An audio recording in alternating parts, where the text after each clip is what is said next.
to another coffee shop down the road and did one time, but it wasn't near this busy, and we got a lot of weird looks setting this up. So I'm glad you're here now, so it doesn't look as weird. Yeah. There's actually someone else here. I got my back to him, so that's good. Yeah.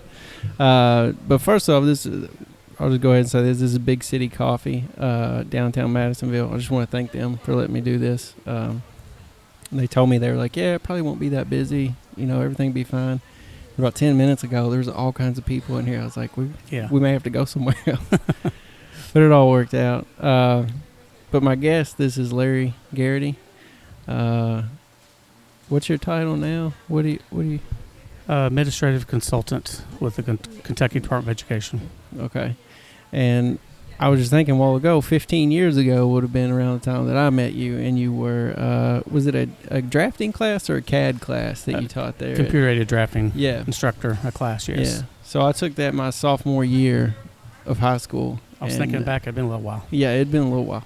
But I've, off and on, I've known you since then, different things. But I've just been trying to think a lot of what I remember from then, back 15 years ago. And I think it's cool that I'm going to say that I don't want to diss any other classes I took in high school, but maybe it's just a career path I took. But some of the things that I learned in that class I still use every day now. Right. I think just because of what profession I have. But I think that's cool. I got to thinking there's not a lot of other classes that I could really say that for, and I'm sure there's other people that can say the similar thing for different classes. Right.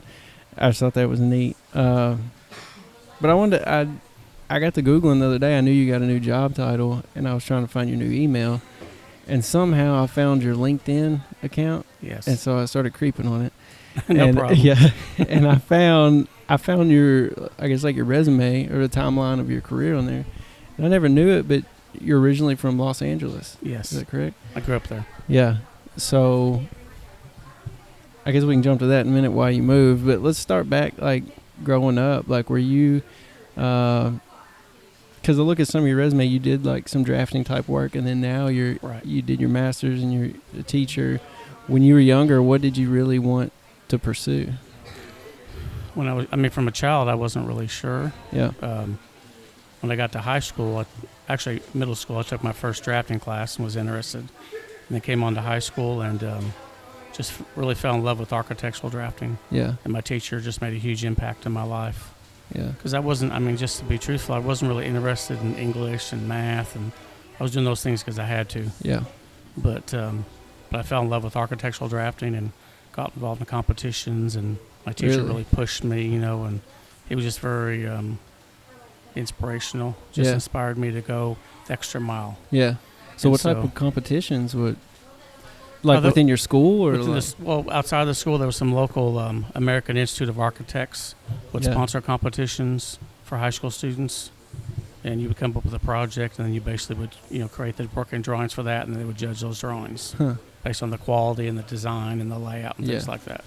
And this is, I don't want to reveal your age, but this is back before a computer. Yes, correct? You can reveal my age. It's okay. This was all hand drawn. Nothing. Not. I graduated high school in 1984, so we can reveal my age. It's fine. So, but yes, it was all hand drawn. Okay. Sorry, I unplugged our light. No, that's okay. So, back before I was aware of computers, I knew in high school I had exposure to like an Apple computer, but I didn't know there was CAD at that time. There may have been, but not at my school. But so took 4 years of architectural drawing in high school, and then I just kind of fell in love with that. My instructor inspired me to go on, so I went on. I was going to be an architect. Yeah. And I started school there in LA to be an architect. And after about 2 years, I realized what impact my teacher made in my life. Because if it wasn't for my drafting class in high school, I would have no idea what I'd be doing right now. Yeah. And so I decided to pursue teaching instead. So I kind of changed over from being an architect to being a lot more like a drafting teacher. Yeah. And I pursued that. That's cool that, now this many years down the road, you can say the path I took was all off this one amazing teacher. It was. Is he still alive today? He is. He's still alive. We're actually friends on Facebook. Really? Yeah. He's retired, but he sails and just enjoying retirement. Yeah, that's cool. So that's neat. I feel like I'm getting to that age now where I can look back and see the people that, in the moment I may not thought anything of it, but looking back, like just little tidbits from different people, like, oh, well, that's kind of helped form who I am. Teachers, friends, whoever it may be. But that's cool to hear your story of why, you chose where you went just because of huge that. impact on my life. So you started your architectural school, and were you working as well while you were doing that, or was it a full time? Yeah, I guess about 2 years into college, and decided I want to go into teaching. I was able to get a teacher's assistant position in a high school in California. I was able to work a couple hours every morning before I went to college, and so I was able to actually work with high school students and just kind of share what I was learning with them. And you weren't that far out of high school yourself then? No, right? Just about 2 years. Yeah, maybe 3 years, somewhere in there. Yeah, and I did that probably for about 2.5 years, and also through going through the architecture school, I was able to get some part-time jobs in the summer. Working with architects and engineers. And then the teacher I worked with as an assistant, he was very inspirational because he actually started a side business, a drafting business. And so he had me kind of run that business along with our advanced students in architecture and architectural drafting. Yeah. And we would do real-life projects for his business. Like free labor, is that what he was doing? Yeah, they actually got paid. They actually really? got paid. Yeah. At that time, we were paying them $10 an hour. This is like really? 1987. Yeah. These are just the top students that really showed an interest in architecture. That's cool. And we would go around and do different projects for different businesses and layouts and things like that. So it was great for me because it was some extra income for me, and it was fantastic for the students. Yeah. Because they really saw the value of what they're doing. That's really cool. So you gained a lot of experience through that, I'm sure. Managing, learning what you're doing, like teaching, like a whole bunch of stuff. I was doing the teaching side of it because he was more experienced in the mechanical side. So he taught the mechanical. He'd been teaching for years, and he had me help with the architectural side of it. And then this business opened up, and I learned a lot. Yeah. Because I would deal with the customer, doing the managing and giving the quotes and all that kind of stuff. Yeah. So that's cool. So did that just fizzle out, or you moved on to something else yourself? I did that for about around the time I was as an assistant for about 2.5 years. Then I wanted a 4-year college for education, so I left that position when I went to 4-year college. Yeah. And I graduated from there. And that was, where was that? That was at University of California, Riverside. Yeah. Is that the one I saw here? You said something about psychology too, that you... Yeah, I actually majored. I did a dual major in psychology and education. Yeah. Because I was still trying to figure out, I wanted to be in education, but I had a really good psychology professor in college. Yeah. That inspired me in psychology. Yeah. But I just kept going back to education. Yeah. But the psychology plays a big part in education. Yeah. And having that background. Yeah. And so when I graduated with my bachelor's degree, then I got a full-time architectural position in L.A., working for a designer, and did that for a couple of years until I moved to Kentucky. What did you do? A little bit of everything, or were you like more specialized in one area? That was more focused on home remodels, kitchen design, bathroom design, things of that nature. We would do a lot of high-end work, like in Bel Air and Beverly Hills. Really, just really high-end stuff. Yeah, and so it was just another part of my experience I got to put in my tool belt. Yeah. Did you ever? Was there like anybody famous you ever did like their stuff for? Or did you ever know who you were? There was. I'm trying to remember the name of the show. I can't think of it right now. If it comes back to me, I'll let you know. We did a complete house remodel. Really? Complete renovation for a producer. Yeah. And I can't think of the name of the show right now, but it may pop back in my head. So.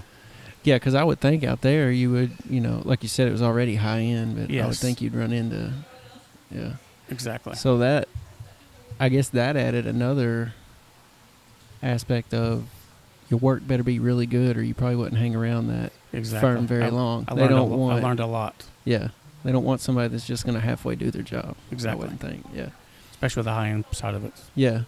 So were y'all like creating some of the This is what I've always wondered. Architects.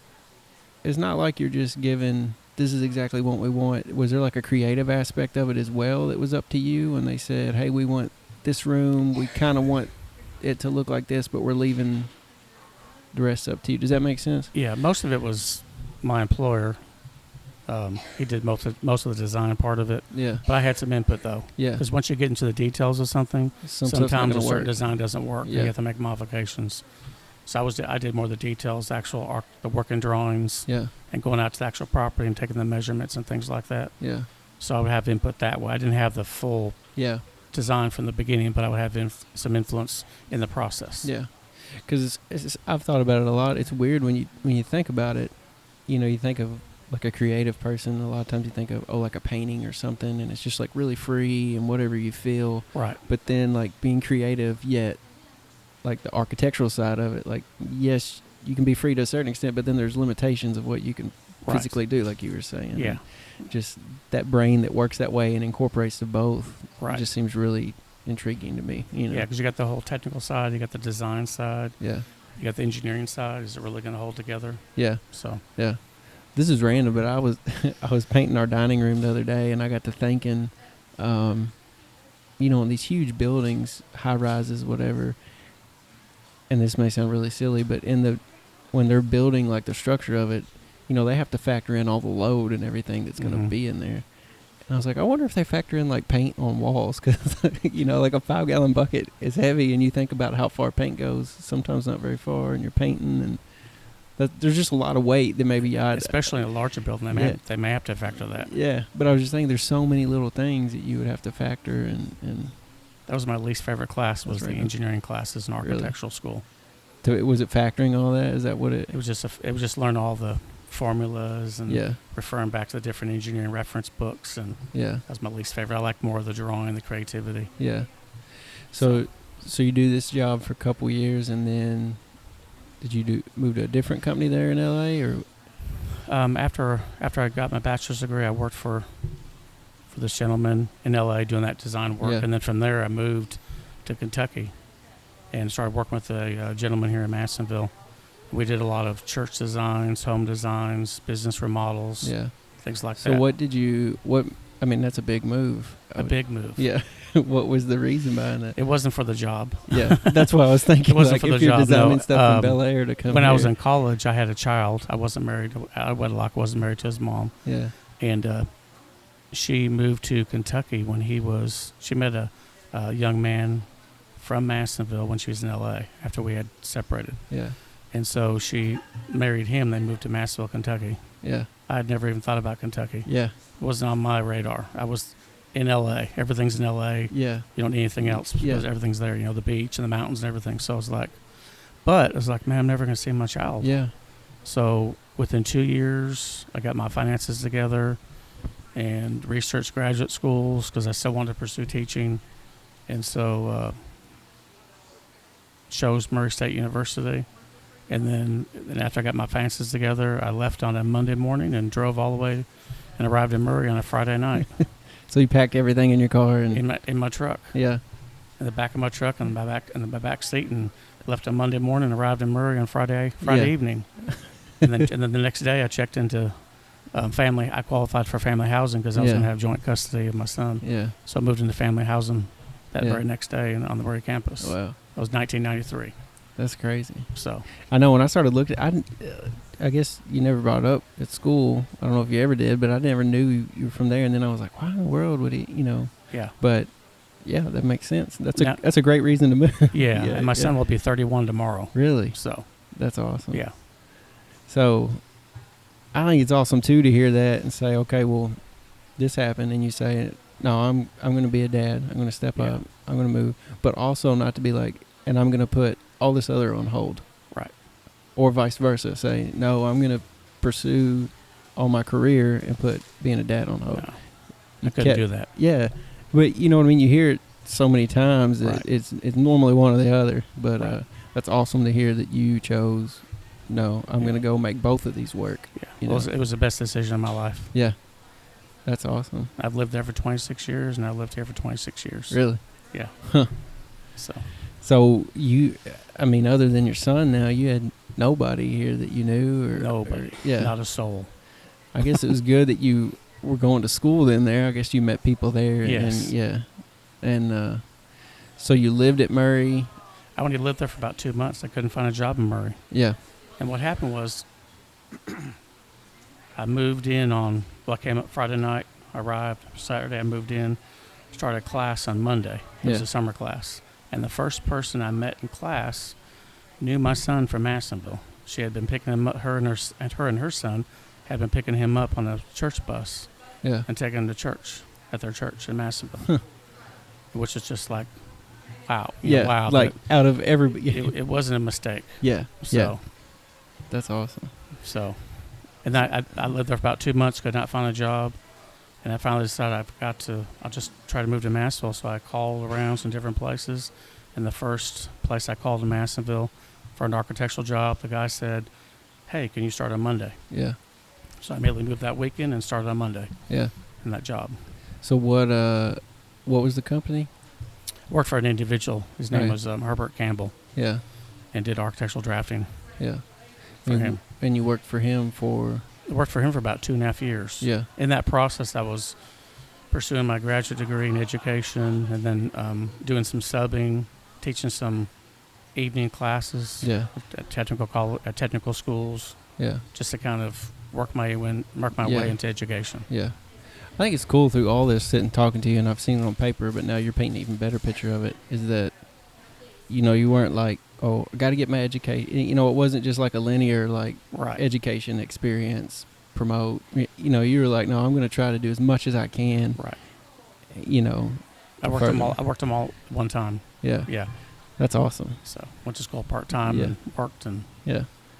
So I saw another thing. You worked for Star Construction? Yeah, it's just for a few months. The gentleman I had worked for in Madisonville for about 2.5 years, he moved out of state, took his business out of state, so he set me up with Star Construction. And I worked as a draftsman for them for about 3 months. Yeah. But then I got a call from Webster County ATC saying, "Hey, are you interested in teaching?" Because I had applied there a year prior, but didn't get the job.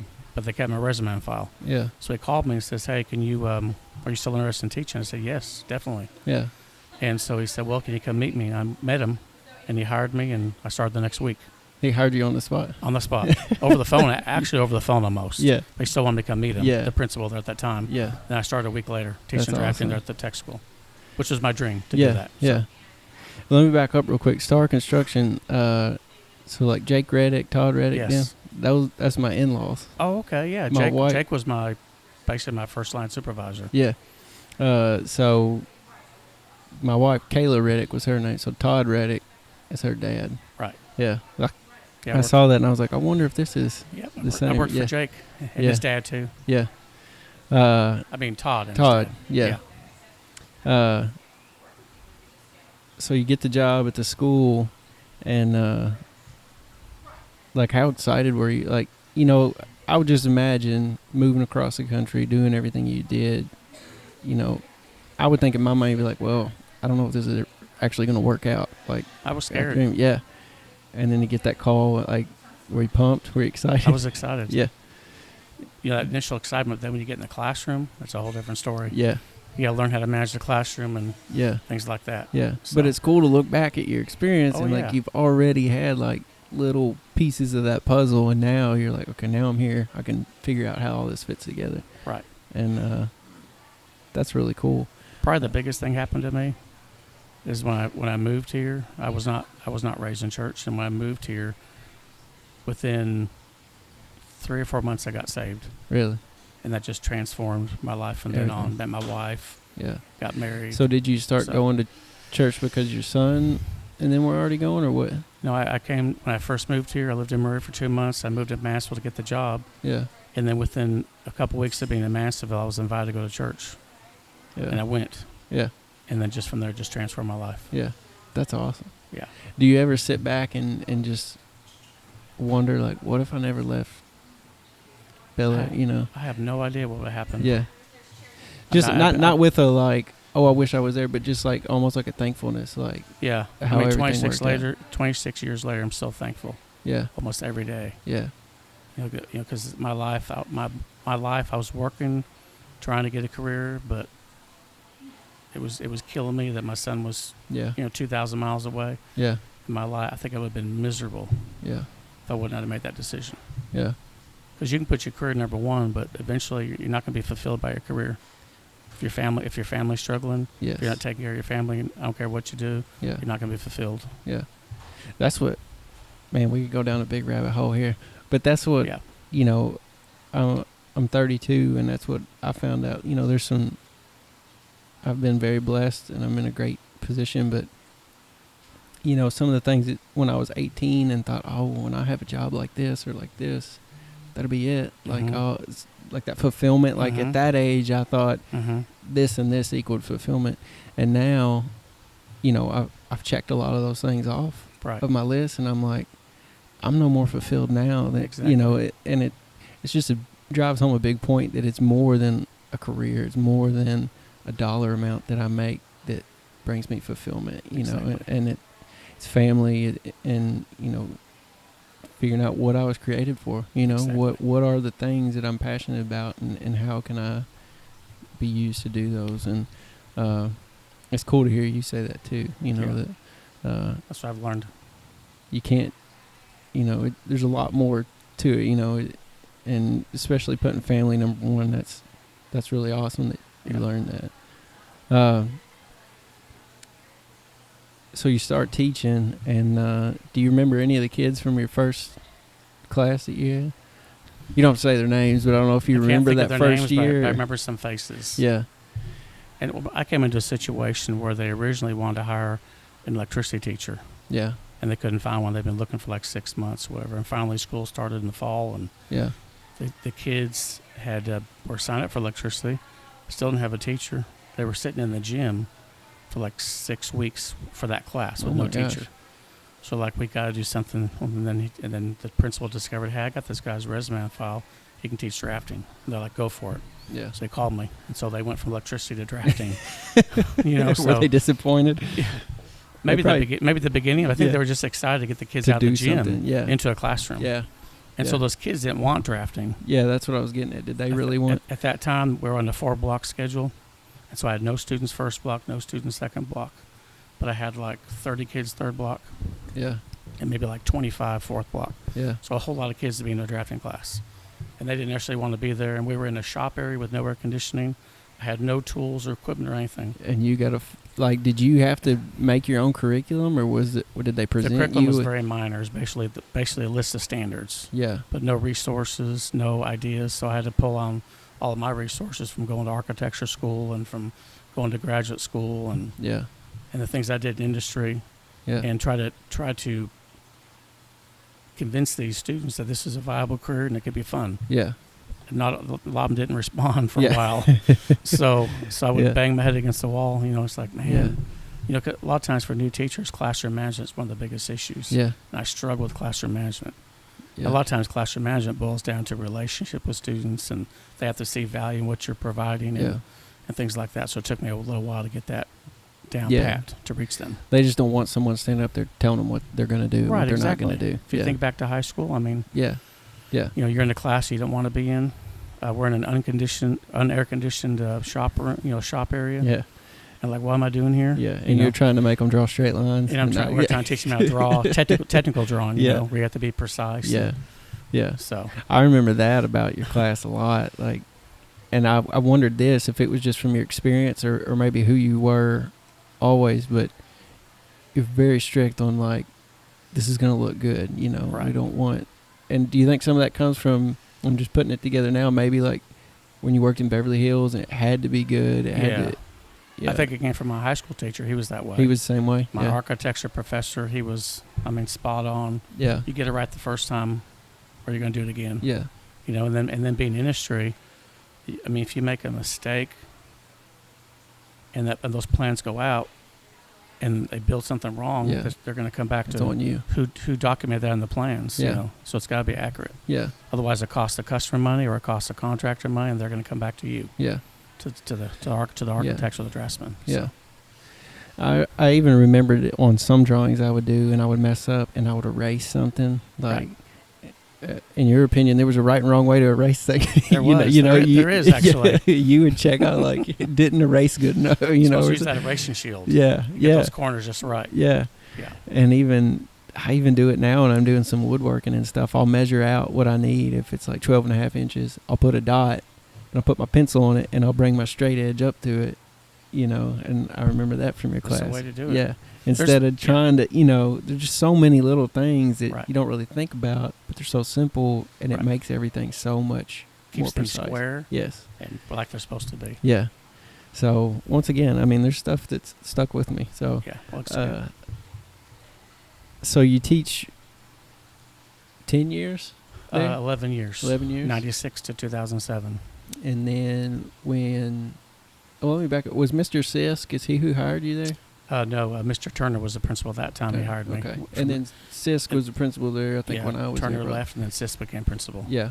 And then so when he left, you put in for I decided to throw my name in the hat. Yeah. And you had already done your master's and everything and had... I did my master's for education, but then I had to go back and take more classes take principal certification courses on top of the master's. So basically did 2 masters. Yeah. I did what's called my master's was a rank 2, and I did basically a second master's for a rank 1. Yeah. And I was talking to someone not too long ago about, I forget who it even was, but about, I guess when you left and they were looking for a new principal, and I'd never thought about it, but I was like, what all, do you just have to have your principal or what? And they were saying you have to have like your degree to be a principal, but then you also have to have work. What's the other option for like a tech school principal?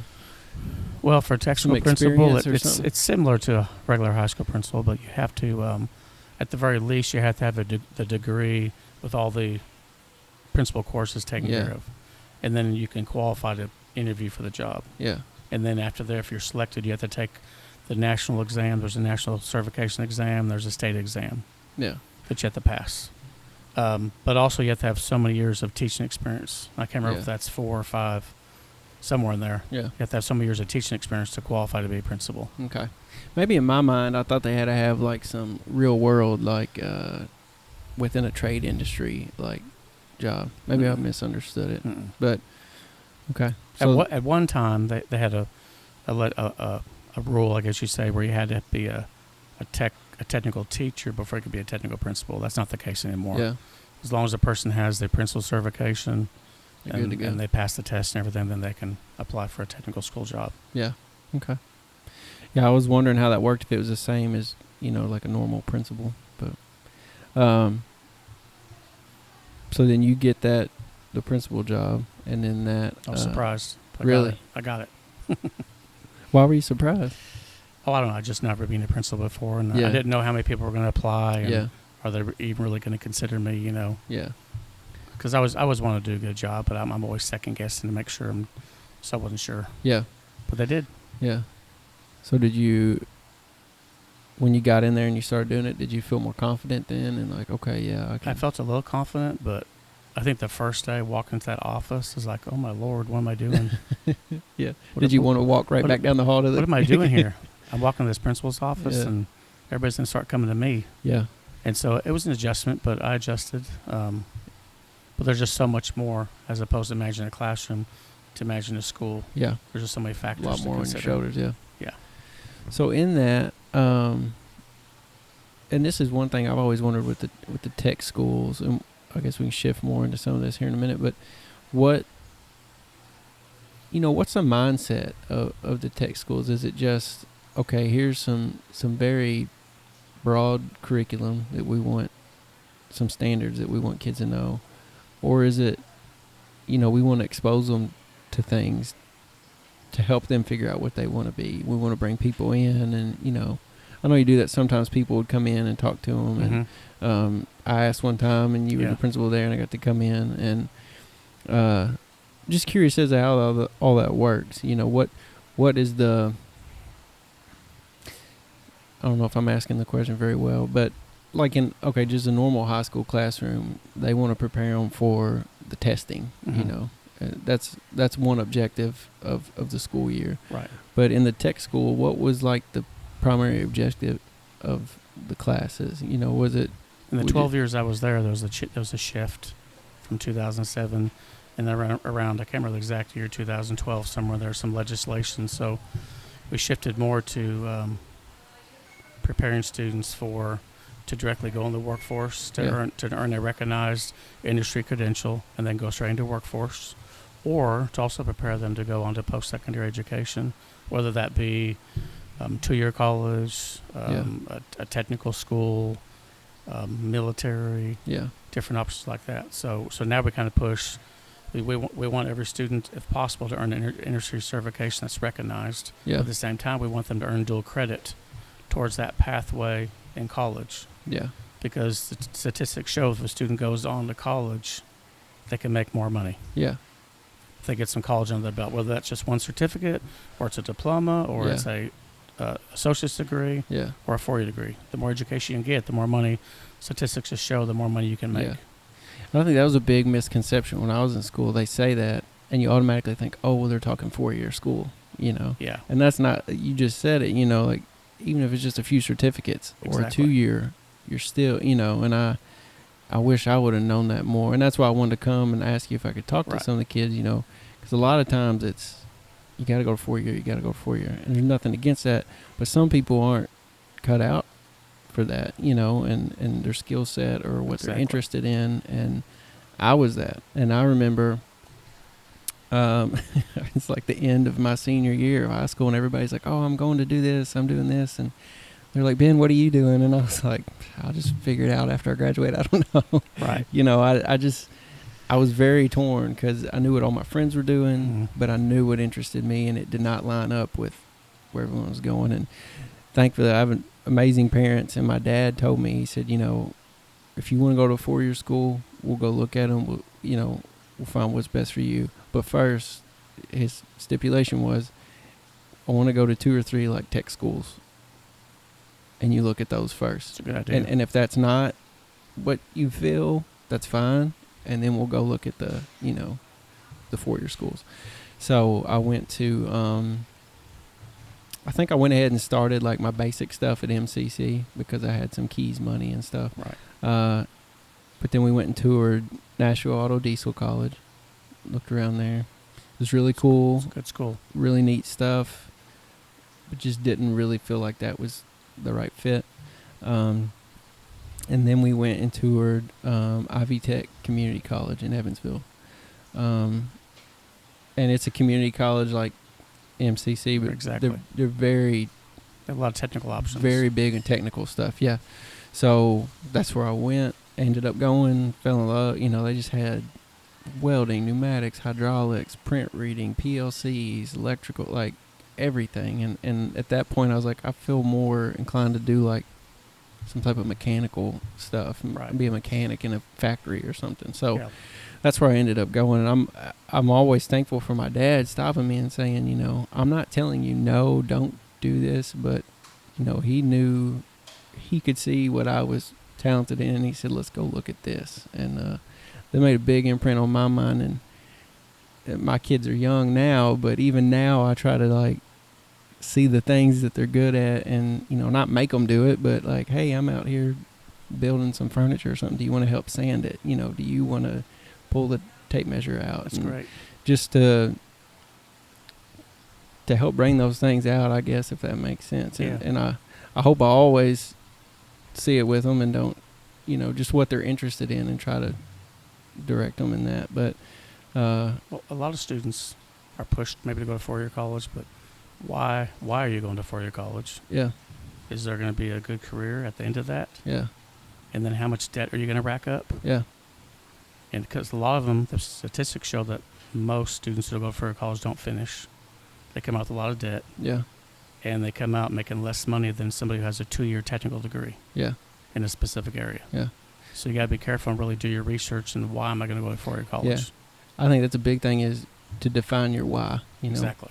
why? Not just I'm going to go to 4-year college, Yeah. okay? What Yeah, are you going to do with it afterwards? exactly. Yeah, I think when it was all said and done, and like I said, I had a few grants and keys money and stuff, and this is going to sound ridiculous, but I probably went to school for, you know, I did a 2-year degree at Ivy Tech, and then I had maybe a semester at Madisonville. But I think out of my pocket, I paid like $3,000. Right. Which is a lot less than a 4-year degree is going That's to cost nuts. Yeah. you. Yeah. And you know, again, I'm not knocking it. If you're past, you have to go 4-year to do it. But you know, if you don't have to and you're more inclined for something else, like I can't imagine having like a bunch of student debt that I'm not actually even using what I learned. You know. You got to pay it off. Yeah, we still gotta pay it. But yeah, it's just I'm a big fan of the technical side, and whatever way, if it's a podcast or if it's getting to go talk to kids, but to encourage those kids, because I know sometimes they don't, and I don't think it's like maliciously they don't get that encouragement, but it's just they may not see it in the way that, like now on the other side I can see it, Right.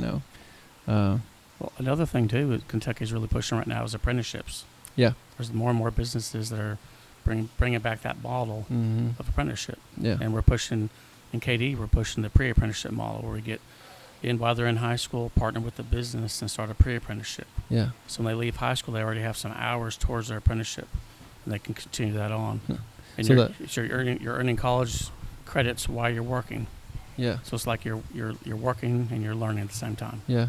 So it's a good option. So that's like through unions or it doesn't have to be union. It's non-union or union. Yeah. There's a lot of companies out there that are non-union that use that model. Yeah. So that's what I've always thought.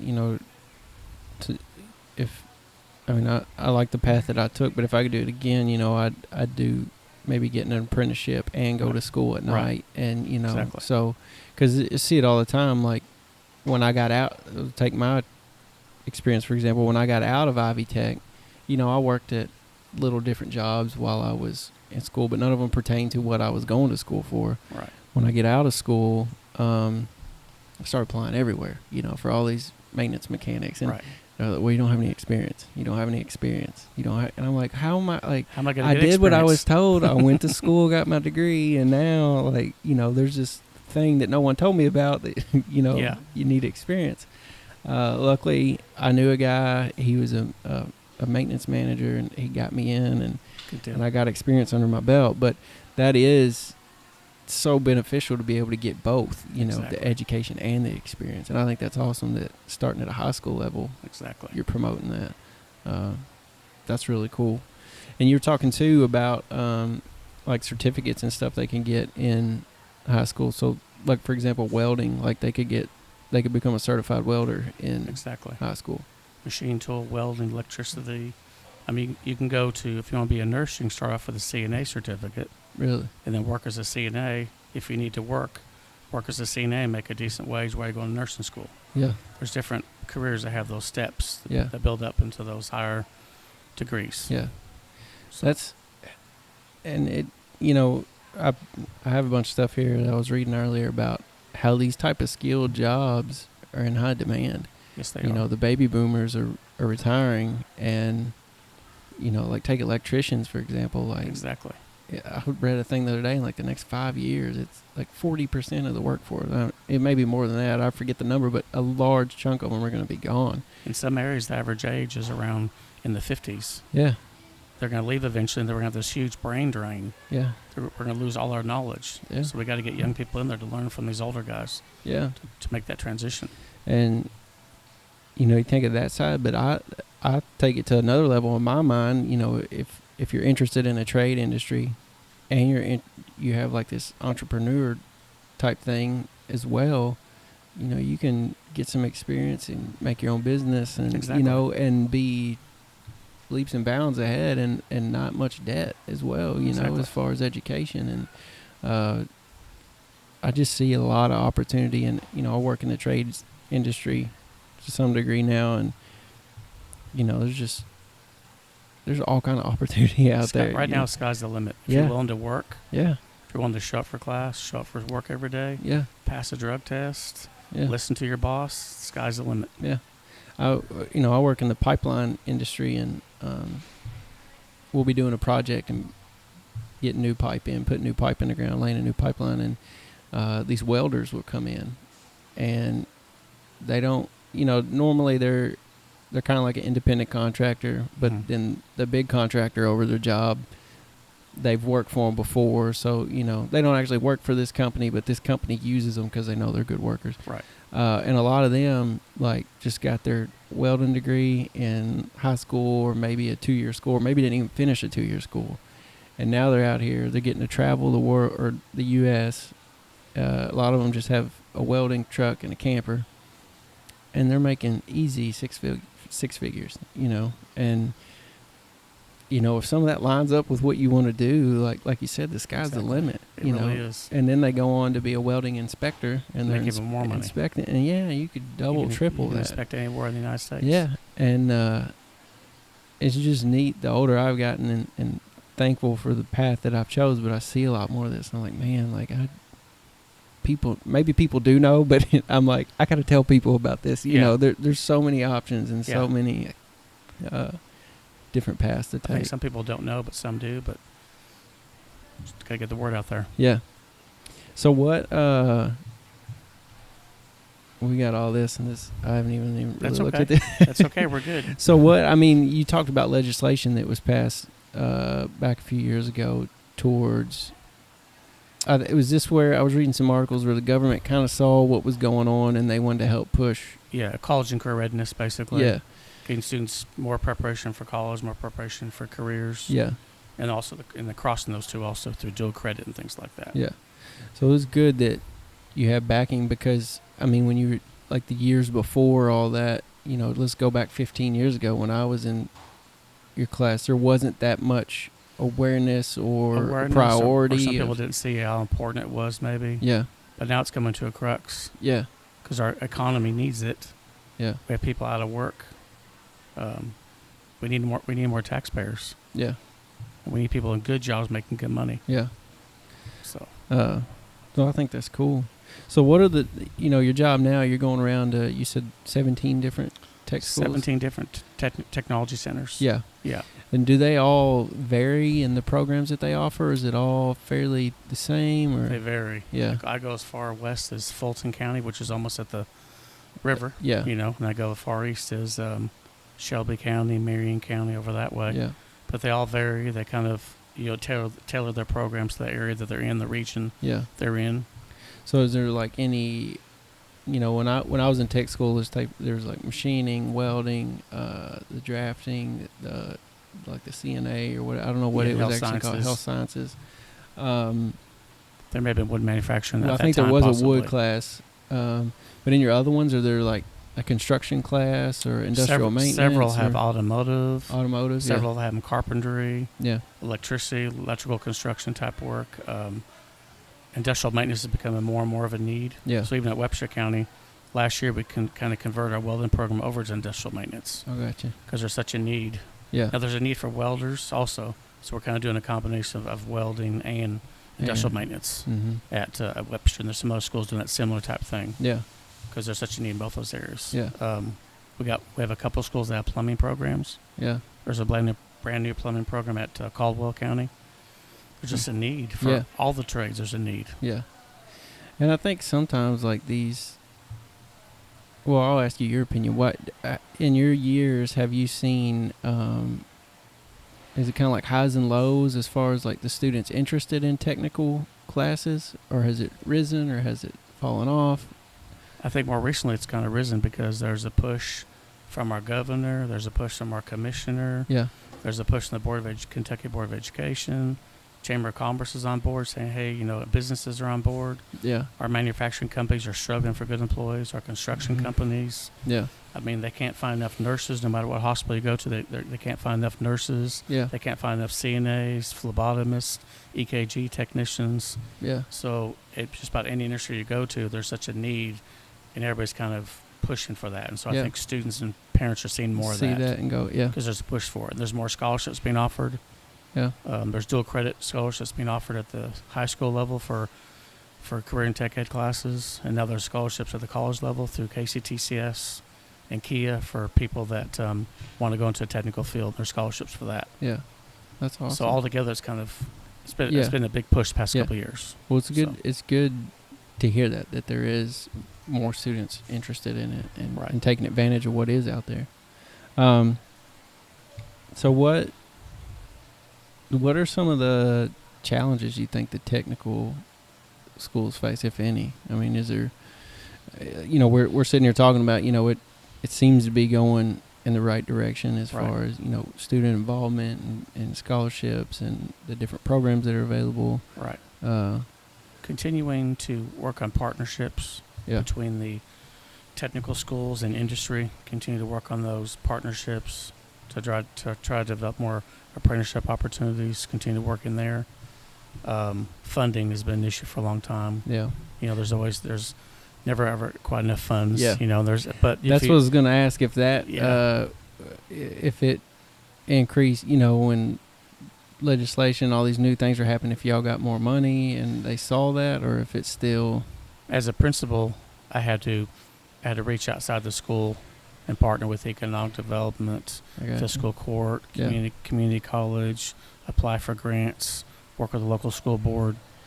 I had to reach out to external funding sources. Yeah. Because, CT is expensive, the equipment, machine tool equipment, welding equipment, the software you need in different programs. It's expensive.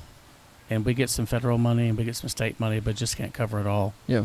So we really have to make sure we're preparing students for what industry needs, so industry sees the benefit of it and they're willing to partner with us. Yeah. It's like you don't want to be using something that's way, technology side, something way outdated, because you're not preparing anybody for anything.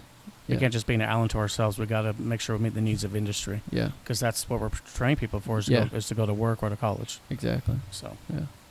So is there any relation between the tech schools that you go around to and the technical side of MCC? Is that related any? As far we partner with them. Yeah. They're two separate entities. I manage the area technology centers, which are state-operated technology centers. There's different types of tech schools. There's locally operated, like here in Hopkins County. Mm-hmm. Then there's state-operated, like Webster County state-operated, Caldwell County, Fulton, Paducah, schools like that. But we directly partner with KCTCS to align. We actually base our curriculum off of what they're doing. KCTCS's curriculum for dual credit. Yeah. So our students, if they take a class with us, they're learning the same standards and skills and techniques that they would teach at the college level. Yeah. And so we align that so we can make sure that our dual credit aligns. Yeah. Everything's aligned for dual credit. Yeah. So then, they take your stuff in high school, they get some of those credits, and they can walk into MCC, and it's almost just like if a student takes another advantage semester of it, at high school. Yeah. Right. Trying to convince a high school student to take advantage of it. That's probably the biggest thing. Just trying to get them to see the value of it. Yeah. Because when you're in high school, you're not sure exactly what you want to do. No. And so, but trying to share with them the value of that, so that when they go on to technical school, if they do, it's sitting there for them. It's waiting for them to use it. Yeah. They're not going to start back at ground zero. Yeah. Yeah. That was always my frustration. I hated going into certain tech classes or in high school. I wanted to take a woodworking class, and we went in the very first day, and he was like, the first 2 or 3 weeks we're going to be about safety, and we're not even going to touch any equipment. And right. I got mad, and I said I'm out, and I dropped out of it. Yes. I was like, I want to do something. I understand the other side of it, but I can see where trying to convince somebody like that's not what it's going to be like. You're going to be, this will help you. You're going to be more involved, and at 18, I wish it's I would. Like that machine tool or welding or wood manufacturing. There's that safety component. Yeah, like you need it because parents want their kids to come back home at night. Yeah, my mom didn't want me to come home missing a finger. That's why you're supposed to do. They don't grow back. Yeah. So, but I don't know what it was, but I had no part of it. I was like, no, forget this. I wish I would have took that class now. Yeah. But even looking in like anything I do at work now, the very first component is safety. Right. It is huge, and so I was just too young and bullheaded, I guess, to really think about that. And that's something we're implementing. We started last year. There's been some schools that did before that, but it's kind of statewide. We have implemented OSHA 10 training into our manufacturing construction programs, where a student can not only will they leave high school with a industry cert, they'll also leave with an OSHA 10 card. So maybe that'll make them more marketable to get a job, and they'll have that basic safety training out of the way. Yeah. So. Yeah, all that's huge. Safety is big, and I think that's cool how y'all are. The intent is to prepare the kid, and you're doing that. Exactly. Trying to look over here if there's anything else. I don't guess there really is, but man, I appreciate you getting to sit down and talk with me.